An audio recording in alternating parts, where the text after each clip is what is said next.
सभी मित्रों को हमारा प्यार भरा नमस्कार। मित्रों, एक बार फिर से आप सबके बीच में डॉक्टर गंगा जोशी जी और ये भोलानाथ गार्डन, वहाँ पर उनका क्लिनिक है। और फिर से एक बार हम यहाँ हैं। डॉक्टर गंगा जोशी जी की अगर बात करें तो ये होम्योपैथी में फार्मेसी हैं, डिप्लोमा इन होम्योपैथी फार्मेसी, और इन्होंने DEHM भी किया है, यानी डिप्लोमा इलेक्ट्रो होम्योपैथी मेडिसिन में भी जो है इन्होंने डिप्लोमा किया है। और BEMS जो है पूरे 4.5 साल के उन्होंने bachelor electro homeopathy medicine surgery की पढ़ाई भी उन्होंने की है। तो ये आज हमारे बीच में है। और ये जो है क्लिनिक का जो है, ये क्लिनिक का इनका चैम्बर है यहाँ पर। और ये अभी यहाँ पर कुछ अभी दवाइयाँ इसमें आनी है सामने।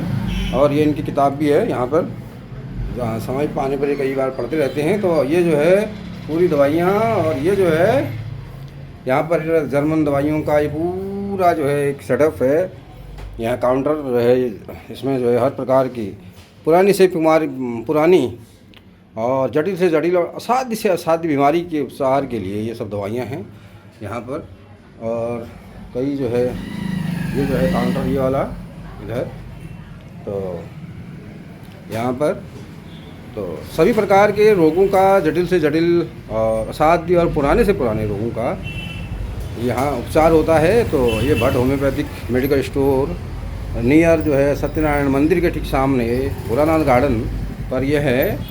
तो आकर के जो है आप लोग अपने रोगों का यहाँ उपचार करा सकते हैं। यहाँ पर इलेक्ट्रो होम्योपैथिक बायोकेमिक दवाइयों के द्वारा समस्त रोगों का, शारीरिक, मानसिक, पुरुष, महिला और बच्चों के रोगों का संपूर्ण तरीके से होलिस्टिक मेडिसिन के तहत पूरा उपचार किया जाता है।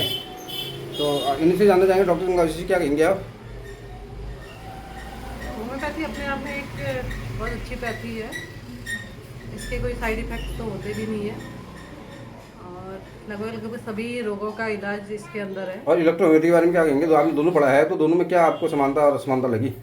समानता बराबर ही है, क्योंकि एक उसमें थोड़ा वो सिर्फ इलेक्ट्रो होम्योपैथी हर्बल है, और यहाँ कुछ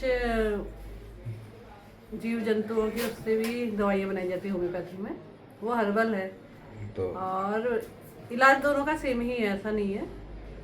तो इसलिए ये पैथी सेफ है और अच्छी है।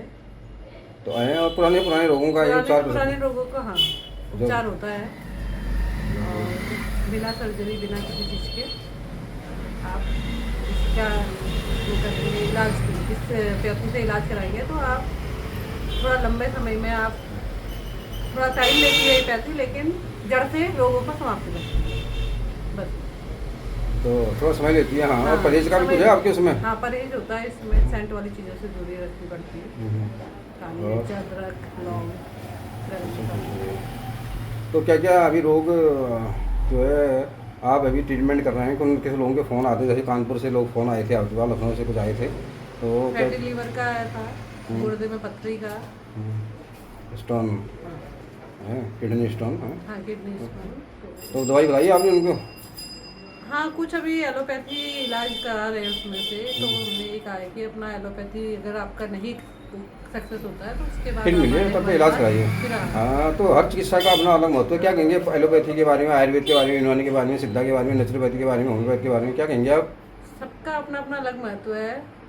अब जब इमरजेंसी है उस समय तो एलोपैथी सबसे अच्छी है, और नॉर्मली अगर इंसान को तुरंत पहले लक्षण लग रहे हैं तो उस समय वो होम्योपैथी का वो कर सकता है। वो लक्षणों से ही के टाइम पे ही खत्म हो जाएगी, तो आपको एलोपैथी की तरफ जाने की जरूरत नहीं पड़ेगी। और आयुर्वेद के बारे में क्या कहेंगे? आयुर्वेद में भी वही सब कुछ है, यूनानी सब एक ही चीज़ है, सब एक ही चीज़ है। तो एलोपैथी में थोड़ा ये है कि सर्जरी वगैरह ये सब चीज़ें हैं, जिसकी मतलब आज के समय में ज़रूरत है ही है, ऐसा नहीं है कि नहीं है। ये है कि थोड़ा थोड़ा आपको लक्षण लग रहे हैं तो आप तुरंत अगर किसी होम्योपैथी, आयुर्वेद या यूनानी जहाँ भी संपर्क करेंगे तो उससे आपको लक्षण में ही आपका रोग खत्म हो जाएगा, तो आपको एलोपैथी की तरफ जाने की जरूरत है। तो क्या मतलब हर चिकित्सा एलोपैथी भी हम अपना सकते हैं? हाँ, एलोपैथ अपना सकते हैं, लेकिन एलोपैथ में कुछ दवाइयों के ऐसा होता है कि साइड इफेक्ट भी होते हैं। इसमें साइड इफेक्ट नहीं है, इसमें नहीं है। लेकिन इमरजेंसी के समय तो एलोपैथी अपनाना पड़ता है। खुद हम अपनाते हैं तो बाहर वाले से क्यों हम मना करें?